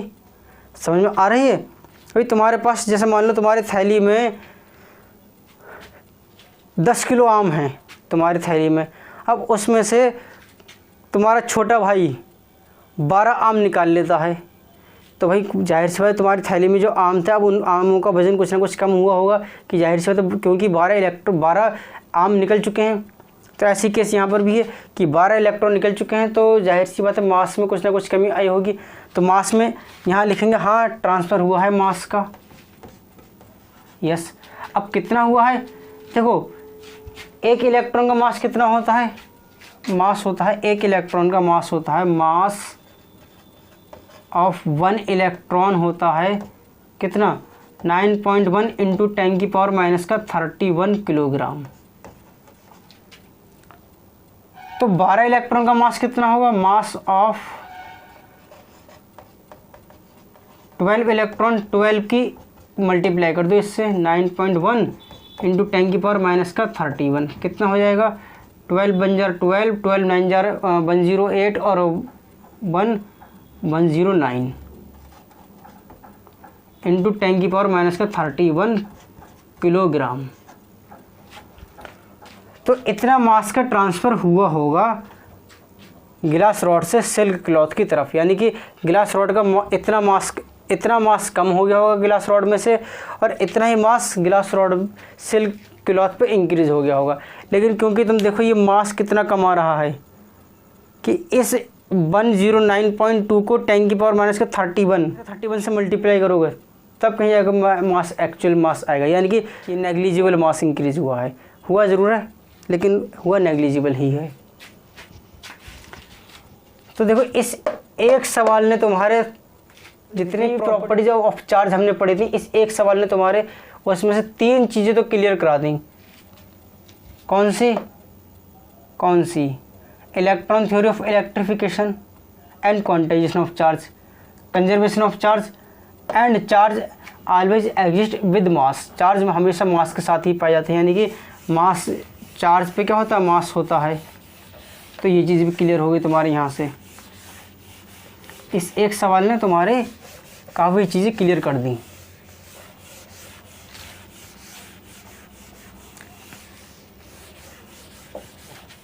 हमारा अगला सवाल है, एक कॉपर की पैनी है। कॉपर की पैनी मतलब मैं लिख देता हूँ, कॉपर पैनी पहले ही चला करती थी 58, 54, 25 पैसे, 20 पैसे, 5 पैसे, ये छोटे छोटे सिक्के जो होते हैं इन्हें पैनी कहते हैं। तो ये कॉपर की पैनी है, मान लो चवन्नी है, कॉपर की चवन्नी है ये, ठीक है, कॉपर की चवन्नी है, कम हो गई है। तो इस कॉपर की पैनी पे तुम्हें निकालना है पॉजिटिव या निगेटिव चार्ज, जो भी हो चार्ज का नेचर हम उससे मतलब नहीं है, लेकिन हमें निकालना है चार्ज निकालना है, कॉपर पैनी पे चार्ज निकालना है। और क्या दे रखा है, इस कॉपर पेनी का वज़न है वेट ऑफ कॉपर पेनी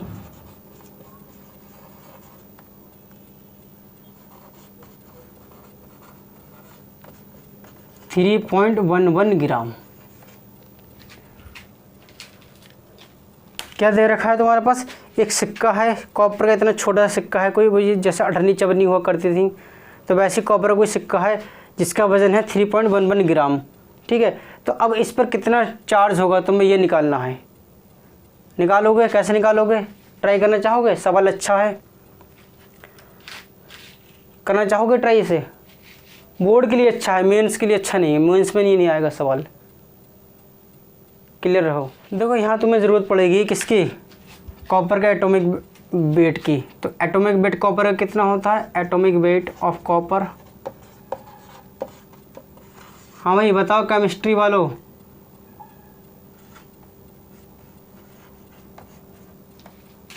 होता है 29। अवोगाड्रोज नंबर की ज़रूरत पड़ेगी, अवोगाड्रो नंबर होता है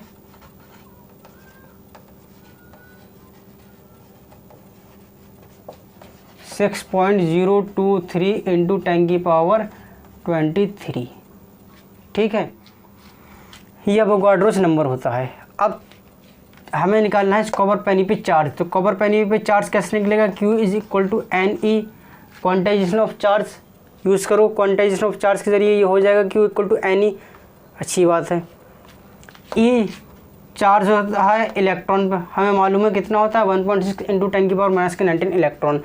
N क्या है, नंबर ऑफ़ इलेक्ट्रॉन्स हैं। तो अब हमें ये देखना है कि इसमें नंबर ऑफ़ इलेक्ट्रॉन होंगे कितने, इस कॉपर का जो सिक्का है, इस कॉपर के सिक्के के अंदर नंबर ऑफ़ इलेक्ट्रॉन होंगे कितने, उसके लिए हमें ये सारी चीज़ों की ज़रूरत पड़ेगी। सॉरी, ये तो एटॉमिक वेट ऑफ कॉपर तो 63.5 होता है, एटॉमिक नंबर होता है 29। ये क्या होता है, एटॉमिक नंबर होता है कॉपर का 29, एटॉमिक नंबर कॉपर का 29 होता है। ये हो गया था। अब एक चीज़ समझो तुम, यहाँ पे समझने वाली क्या बात है, तुम्हें अवोगाड्रोज नंबर के ज़रिए ये चीज़ मालूम होगी, तुमने क्लास 10th में केमिस्ट्री में पढ़ी होगी, नहीं पढ़ी होगी कोई बात नहीं, 11th में तो केमिस्ट्री में तुमने ये फिजिकल केमिस्ट्री जब 11th की शुरू होती है तो वहाँ शुरुआत ही इन सब चीज़ों से होती है। अवोगाड्रोज नंबर होता है, मोलैलिटी होती है, मोलरिटी होती है, फॉर्मेलिटी होती है, वहाँ पे पता नहीं क्या क्या तमाम चीज़ें पढ़ाते रहते हैं केमिस्ट्री में, हमारे तो कहीं पल्ले ही नहीं पड़ती थी। केमिस्ट्री तो बेवफा है, एग्ज़ाम में ठुकराएगी। फिजिक्स मैथ्स बायोलॉजी महबूबा हैं, मेंस में नीट में सीट क्रैक करके देकर जाएगी। अच्छा, Q इक्वल टू NE। तो अब देखो यहाँ पर एक चीज़ है, तुम्हें मालूम होगा अवोगाड्रोज नंबर के ज़रिए और ये सारी चीज़ों के ज़रिए कि 63.5 ग्राम में कितने एलिमेंट हैं, 6.023 इंटू 10⁻23। तो 1 ग्राम में कितने होंगे, 1 ग्राम में होंगे 6.023 इंटू 10⁻23 अपॉन 63.5। इतने ग्राम में ये एटॉमिक वेट है, तो इतने ग्राम में कॉपर के इतने एटम्स होंगे। ठीक है, तो 1 ग्राम में कितने होंगे एटम, 1 ग्राम में इतने एटम होंगे। समझ में आ गई इतनी चीज़, ये नंबर ऑफ़, ये हम निकालना है नंबर ऑफ़ एटम्स। ठीक है, अब नंबर ऑफ़ एटम्स, अब तो आसान हो गया हमारे लिए सवाल कि जब इतने ग्राम में इतने एटम हैं तो 1 ग्राम में इतने एटम होंगे, तो 3.11 में कितने होंगे, number of atoms in 3.11 gram.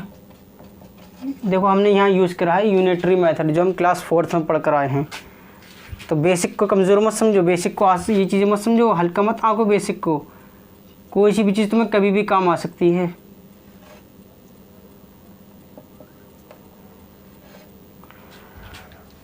Number of atoms in 3.11 ग्राम, 1 ग्राम में इतने हैं तो 3.11 ग्राम में इतने हो जाएंगे। 6.023 इंटू 10 की पावर 23 अपॉन 63.5 इंटू 3.11 ग्राम।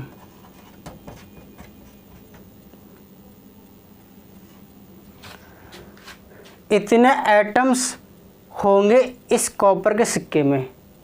हो गया सवाल सॉल्व? सर सवाल सॉल्व हो गया? बिल्कुल नहीं। हाँ, आधा सवाल सॉल्व हो चुका है, क्योंकि इसके आगे अब तुम सवाल कर सकते हो, थोड़ा सा दिमाग लगाओ, लेकिन पूरा सवाल सॉल्व हुआ है नहीं, अभी नहीं हुआ है।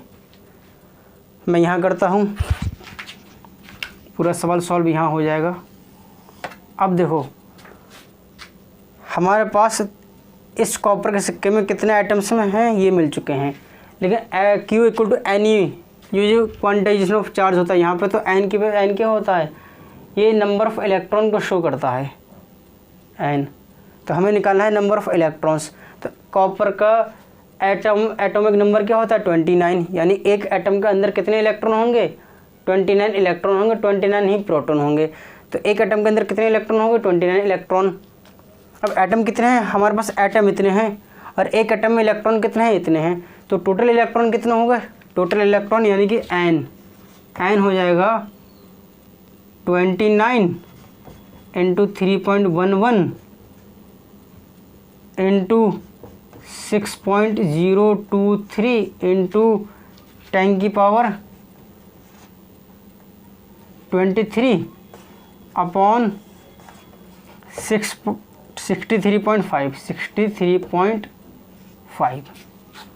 ठीक है, ये नंबर ऑफ़ इलेक्ट्रॉन्स हो गए। अब सवाल सॉल्व हो गया। कैसे? Q is equal to charge जो होगा इस पर, नंबर ऑफ़ इलेक्ट्रॉन्स ये हैं 29 इंटू 3.11 इंटू 6.023 इंटू 10 की पावर 23 इंटू तुम अब इलेक्ट्रॉन पे चार्ज कितना होता है 1.6 इंटू 10 की पावर माइनस के 19, इससे मल्टीप्लाई कर दो।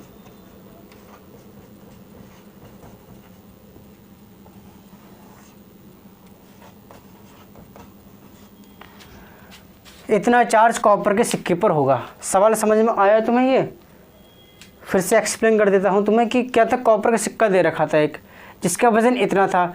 हमें निकालना था कि इस कॉपर के सिक्के पर जिसका वज़न ये है 3.11 ग्राम, उस पर कितना चार्ज मौजूद होगा। चार्ज के लिए हमें फार्मूला है Q equal to N quantization of charge. N क्या होता है, नंबर ऑफ़ इलेक्ट्रॉन। तो यहाँ इन्होंने कॉपर के सिक्के का वज़न दे रखा था, नंबर ऑफ़ इलेक्ट्रॉन वगैरह कुछ नहीं दे रखे थे। तो हमें मालूम है कि कॉपर का एटॉमिक वेट कितना होता है, ये होता है 63.5 ग्राम। कितना, 63.5 ग्राम। तो अब 63.5 ग्राम में कितने एटम्स हैं, इतने एटम्स मौजूद हैं। 63.5 ग्राम में इतने एटम मौजूद हैं। तो 1 ग्राम एटम में कितना तो 1 ग्राम कॉपर में कितने एटम मौजूद होंगे, हम इतने से 63.5 से डिवाइड कर देंगे, तो क्या होगा 1 ग्राम कॉपर में जो एटम्स मौजूद होंगे वो हमें मिल जाएंगे। अब लेकिन हमें 1 ग्राम से तो काम चल नहीं रहा, क्योंकि कॉपर के सिक्के का वजन 1 ग्राम नहीं दे रखा, कॉपर के सिक्के का वजन दे रखा इतना। तो हमने क्या किया, इससे मल्टीप्लाई कर ली, जिससे हमें इस कॉपर के सिक्के में जितने भी एटम थे वो एटम मिल गए। अब एक एटम के अंदर इलेक्ट्रॉन कितने होते हैं 29, क्योंकि एटॉमिक नंबर कॉपर कितना है 29, ये तुम्हें मालूम है। तो हमें नंबर ऑफ़ इलेक्ट्रॉन ही चाहिए थे। तो इस एटॉमिक ये जो एटम्स आए इसके हमने क्या कर दिया 29 से मल्टीप्लाई कर दिया, हमें नंबर ऑफ़ इलेक्ट्रॉन मिल गए। यहाँ पे नंबर ऑफ़ इलेक्ट्रॉन मिल जाएंगे। अब चार्ज का फार्मूला क्या होता है, Q इक्वल टू एन ही। हमने क्या कर दिया, एन को इलेक्ट्रॉनिक चार्ज से मल्टीप्लाई कर दिया, चार्ज टोटल निकल के आ गया। देखो ये क्या है, कैलकुलेशन है। ये कैलकुलेशन मैं तुम्हारे ऊपर छोड़ रहा हूँ, इससे तुम लोग क्या करो, कैलकुलेशन करके इसका आंसर कमेंट में टाइप करें, ठीक है। जो सबसे पहले जो बच्चा इसका आंसर देगा अगले लेक्चर में, उसका नाम मैं यहाँ से अनाउंस करूँगा कि पिछले लेक्चर में जो क्वेश्चन दिया था उसका आंसर इस बच्चे ने सबसे पहले दिया है, ठीक है। कर लिया नोट? चलिए अगला सवाल करते हैं।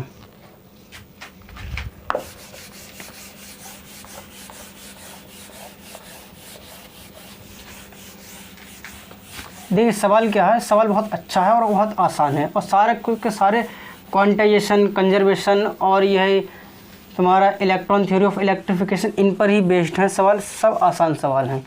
कि देखो सवाल क्या है, किसी एक ऑब्जेक्ट पर चार्ज है प्लस का 10⁻⁻12 कूलम, ठीक है, कितना, प्लस का 10⁻⁻12 कूलम इस ऑब्जेक्ट पर चार्ज है, कितना, 10⁻⁻12 कूलम इस ऑब्जेक्ट पर चार्ज है।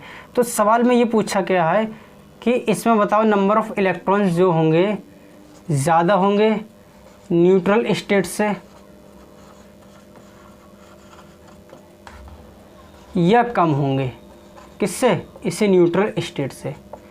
तो नंबर ऑफ़ इलेक्ट्रॉन्स जो हैं, नंबर ऑफ़ इलेक्ट्रॉन्स किसी भी, जैसे क्या था, ये कोई ऑब्जेक्ट है, उस ऑब्जेक्ट पर प्लस के 10⁻⁻12 कूलम चार्ज है।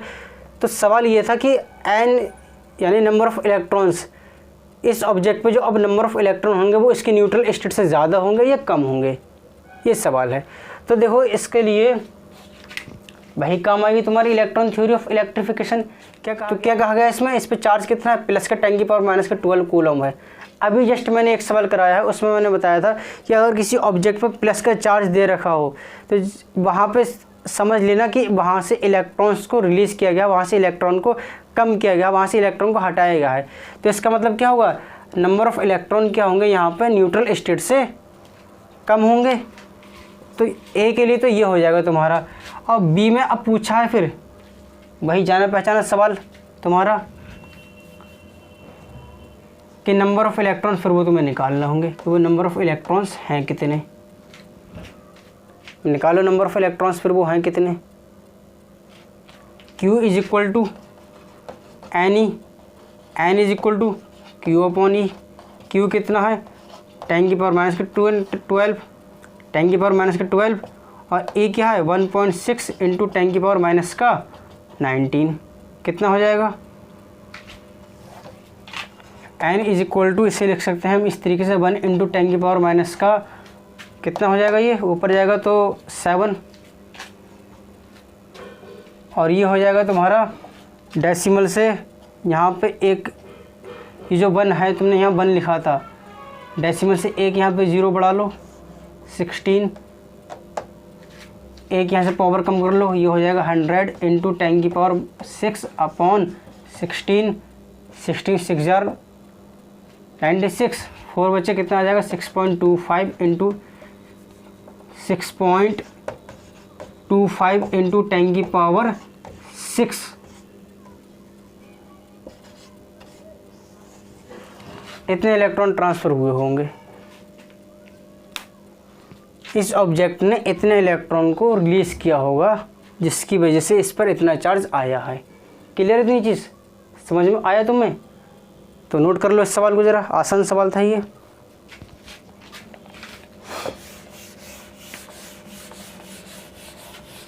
चलिए अगला सवाल कराते हैं तुम्हें, ये एक सवाल और,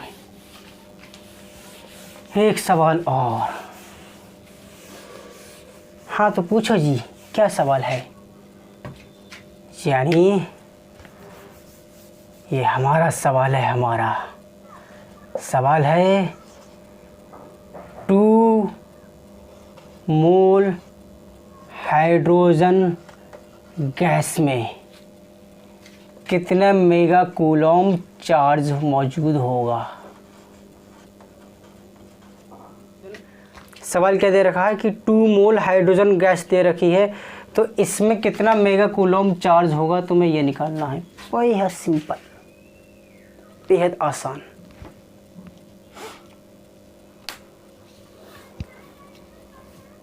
ट्राई करो, जस्ट एक सवाल इसमें का मैं करा चुका हूँ तुम्हें अभी, तो करो फिर से और कमेंट में जल्दी से आंसर टाइप करो।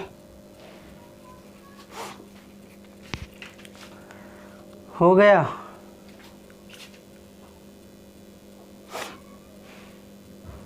नहीं हुआ? साजी मुझसे नहीं हुआ, मुझसे नहीं हुआ।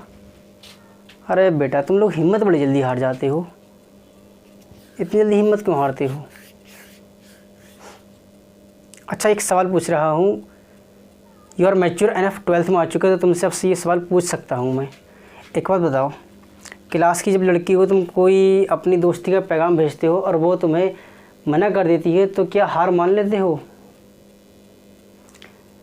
बेशर्मों की तरह फिर से जाते हो या तो उसके पास बेइज्जत होने के लिए कि और वहाँ ये एटीट्यूड रखते हो?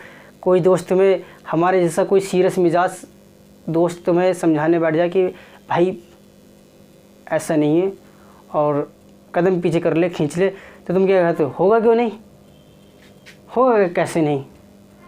तो यहाँ पर ही एज अ टीचर मैं तुमसे कह रहा हूँ, तुमने जो इतनी जल्दी हार मान ली तो ये तुमसे होगा क्यों नहीं, होगा कैसे नहीं?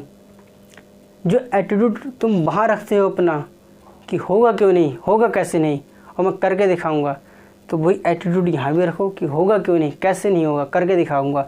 ये सवाल तो भी आसान सवाल हैं। अब जब कूलम्स लॉ पर सवाल आएंगे, इलेक्ट्रिक फील्ड पर सवाल आएंगे तुम्हारे लिए, इलेक्ट्रिक पोटेंशियल पर सवाल आएंगे, लॉरेंट्ज़ फोर्स पर सवाल आएंगे, बहुत टफ सवाल होंगे, इसके मुकाबले तो बहुत ही टफ सवाल होंगे। तो फिर वहाँ क्या करोगे तुम? सेल्फ इंडक्शन, म्यूचुअल इंडक्शन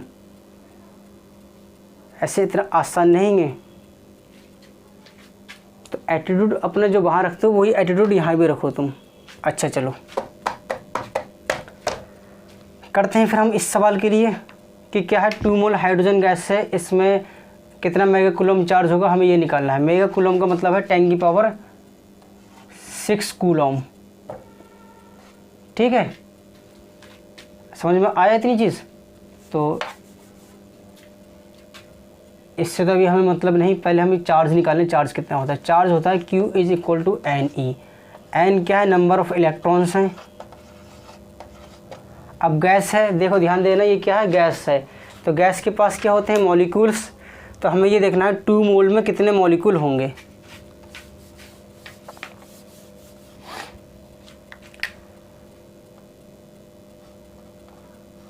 एक मोल में कितने मॉलिक्यूल होते हैं? 6.023 इंटू 10 की पावर 23। ठीक है, 2 मोल में फिर कितने हो जाएंगे? 2 मोल में कितने हो जाएंगे? एक मोल में कितने मॉलिक्यूल होंगे? 6.023 इंटू 10 की पावर 23 मॉलिक्यूल होंगे। 2 मोल में कितने मॉलिक्यूल होंगे? 2 इंटू 6.023 इंटू 10 की पावर 23, इतने मॉलिक्यूल हो गए कितने? 12.023 इंटू 10 की पावर 23 मॉलिक्यूल्स हो गए 2 मोल में। अब सॉल्व कर दो, ये वैल्यू यहाँ पुट कर दो और निकाल दो चार्ज। हाँ सर अब तो आसान है, अब तो मैं कर लूँगा ऐसे। हाँ तेरी यही सोच है जिसकी वजह से तुझे अंजलि आज तक रिजेक्ट करती चली आ रही है, तेरी इसी हरकत की वजह से। बेवकूफ़, ये एन क्या है? यहाँ पे इलेक्ट्रॉन है और ये क्या है? मॉलिक्यूल है। तो ये वैल्यू यहाँ कैसे पुट कर देगा तू? तुझे ये समझ में नहीं आ रहा?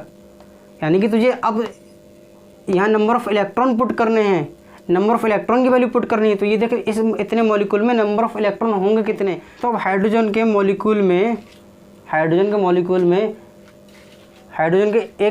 में कितने इलेक्ट्रॉन होते हैं? 2। तो इतने मॉलिक्यूल में कितने इलेक्ट्रॉन हो जाएंगे? 2 से मल्टीप्लाई कर दोगे। देखो क्या करना था, यहाँ पे नंबर ऑफ़ इलेक्ट्रॉन पुट करने थे, ये था नंबर ऑफ़ मॉलिक्यूल, तो ये तो यहाँ पुट कर नहीं सकते थे, तुम्हें नंबर ऑफ़ इलेक्ट्रॉन निकालना है। तो एक मॉलिक्यूल में कितने इलेक्ट्रॉन होंगे? हाइड्रोजन के एक मॉलिक्यूल में कितने इलेक्ट्रॉन होते हैं? 2 इलेक्ट्रॉन। तो इतने मॉलिक्यूल में कितने इलेक्ट्रॉन होंगे? 2 से मल्टीप्लाई कर दोगे तो 12.023 इंटू 10 की पावर 23 मल्टीप्लाई बाय 2 तो कितना होगा? 24.046 इंटू 10 की पावर 23। 2 मोल में इतने इलेक्ट्रॉन आ चुके हैं। अब ये वैल्यू यहाँ पुट कर दो, Q is equal to 24.046 into 10 की पावर कितना आ गई? 23 इंटू 1.6 इंटू 10 की पावर माइनस का 19, 1.6 की 24.046 से मल्टीप्लाई करो और यहाँ पे देखो क्या आ जाएगा तुम्हारा, कितना आएगा? 16 6 जार 96, 16 4 जार 64, 9 73, 16 4 जार 64 और 7 71, 16 2 जार कितने होंगे 32, 32 और कितना आए थे 7, तो 39, 391.736 इंटू 10 की पावर कितना आ रहा है 4। हाँ एक यहाँ भी तो आ जाएगा 0, सॉरी 1 2 3 और 1 4, तो यहाँ पर आ जाएगा डेसिमल कितना यहाँ पर, तो 39.1736 इंटू 10 की पावर 4। तुम क्या करो डेसिमल को यहाँ ले आओ तो कितना होगा 0.391736 इंटू 10 की पावर हो जाएगा 6। तो पॉइंट आगे वाले डिजिट्स को रिमूव कर दो, 0.39 मेगा कूलम इसका आंसर हो गया। यानी इस पे कितना चार्ज होगा, इस पे चार्ज होगा 2 मोल हाइड्रोजन गैस में कितना मेगा कूलम चार्ज होगा, 2 मोल हाइड्रोजन गैस में इतना मेगा कूलम चार्ज होगा। क्लियर दीजिए, टीप लो भाई से, टीप लो जल्दी से, टीप लिया। चलिए फिर हम करते हैं आज का अपना बेसब्री से इंतज़ार किया जाने वाला वो लम्हा आ चुका है जिसे हम कहते हैं विदाई की बेला। और ये हमारी और तुम्हारी इस लेक्चर से विदाई होने वाली है। ठीक है, तो आज के लेक्चर मतलब ये जो क्वेश्चन है हम कर रहे हैं आज के लेक्चर का आखिरी क्वेश्चन, और इसके बाद हमारा लेक्चर यहाँ कंप्लीट। और फिर तुम लोग फ्री हो, जिससे भी तुम्हें बात करनी हो, जिसका भी फ़ोन तुम अभी रिजेक्ट कर रहे हो तो उससे तुम आराम से बात करने के लिए फिर तुम बिल्कुल बिंदास फ्री हो। चलिए फिर सवाल क्या है, सवाल बेमिसाल है जो तुम्हें एक ऐसा सवाल जो करेगा तुम्हें लाजवाब। चलिए आसान सवाल है, कॉन्सेप्ट पकड़ते हुए चलोगे। जो मैंने अभी तक सवाल करा है उसी की तरह सवाल है, कोई अलग सवाल नहीं है, तो तुम ये सवाल कर लोगे आसानी से। है क्वांटाइजेशन ऑफ चार्ज पर ही बेस्ड। कोई सॉलिड है 1 ग्राम सॉलिड, ठीक, मान लो लोहे की कोई पत्ती है, कोई कील है, लोहे की नील है जिसका वज़न है 1 ग्राम। मान लो सॉलिड दे रखा तो तुम कुछ भी सॉलिड हो सकता है, वो 1 ग्राम सॉलिड है और इसमें जो नंबर ऑफ़ एटम्स हैं कितने हैं 5 × 10 की पावर 21 एटम्स हैं। कितने एटम्स हैं इस 1 ग्राम सॉलिड के अंदर कितने एटम्स हैं, इतने एटम्स हैं, 5 × 10 की पावर 21 एटम्स हैं। अब इस एटम के लिए 0.01% हर पॉइंट इसका क्या है, अब अगला पार्ट क्या कह रहे हैं कि हर 0.01% एटम्स के लिए 1 इलेक्ट्रॉन रिलीज हो रहा है। या ऐसे भी कह सकते हो उसे कि हर 0.01% एटम में से 1 इलेक्ट्रॉन रिलीज हो रहा है। क्या कि 1 ग्राम सॉलिड है जिसके अंदर 5 × 10 की पावर 21 एटम्स मौजूद हैं और हर 0.01% एटम में से 1 इलेक्ट्रॉन रिलीज हो रहा है। सवाल समझ में आ गया, कंडीशन समझ में आ गई। अब सवाल तुम निकाल लो, क्या है सवाल। सवाल में वही तुम्हारा जाना पहचाना एक ही चीज़ पूछी गई होगी। क्या पूछा गया है इसमें, चार्ज पूछा गया कि इस पे चार्ज कितना होगा। कर लो सॉल्व इसे। मैं रिपीट करता हूँ फिर से कि 1 ग्राम सॉलिड है जिसके अंदर 5 × 10 की पावर 21 एटम्स मौजूद हैं। इन एटम्स में से हर 0.01% एटम में से 1 इलेक्ट्रॉन रिलीज होता है। तुम्हें क्या निकालना है, चार्ज निकालना है। तो चार्ज के लिए फार्मूला Q = NE। E क्या है, इलेक्ट्रॉनिक चार्ज, यानी चार्ज ऑन 1 इलेक्ट्रॉन कितना हो जाएगा 1.6 × 10 की पावर -19 कूलम। ठीक है, ये तो हमसे मालूम है। सर ये बताओ ना, ये तो हमें ही मालूम है, ये बताओ आप। अच्छा बता रहे हैं इसे, ये क्या है, नंबर ऑफ़ इलेक्ट्रॉन्स हैं।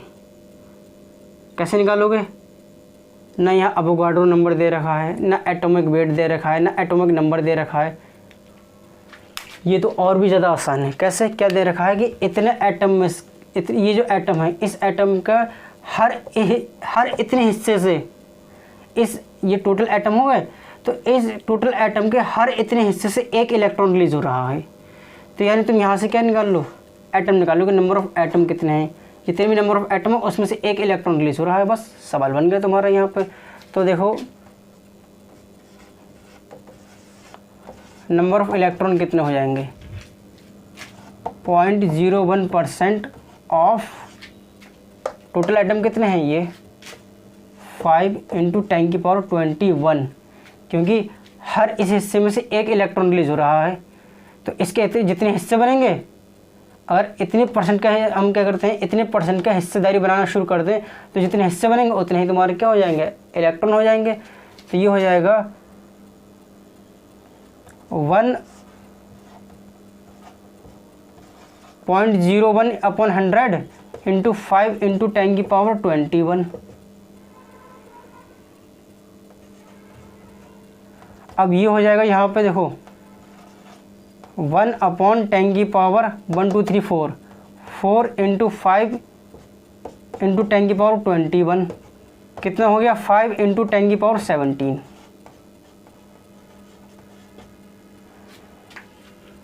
मीन्स कितने इलेक्ट्रॉन रिलीज हो रहे हैं, इतने इलेक्ट्रॉन्स रिलीज हो रहे हैं, यानी n की वैल्यू हमें मिल गई। सॉल्व कर लो, यहाँ पुट करके n की वैल्यू, तो 5 × 10⁻17, e कितना है 1.6 × 10⁻−19। सॉल्व कर लो, 8 और कितना आया यहाँ से -2, कितना हो जाएगा, ये 0.08 कूलम चार्ज हो जाएगा। या माइक्रो कूलम में लिख दूँ यहाँ पे 80 माइक्रो कूलम, ऐसे भी लिख सकते हो, जैसा चाहो वैसे लिख दो, तुम्हारा सॉल्यूशन हो चुका है। तो ये था इस क्वेश्चन का सॉल्यूशन। तो यहाँ करते हैं हम आज के लेक्चर कंप्लीट। आज के लेक्चर में रखते हैं सिर्फ इतना ही। मिलते हैं आपसे कल एक नए लेक्चर में। तो कल मिलते हैं आपसे, इसी सीरीज़ को लेकर आगे बढ़ेंगे इलेक्ट्रोस्टेट्स, बट नए टॉपिक के साथ। तो तब तक के लिए बाय।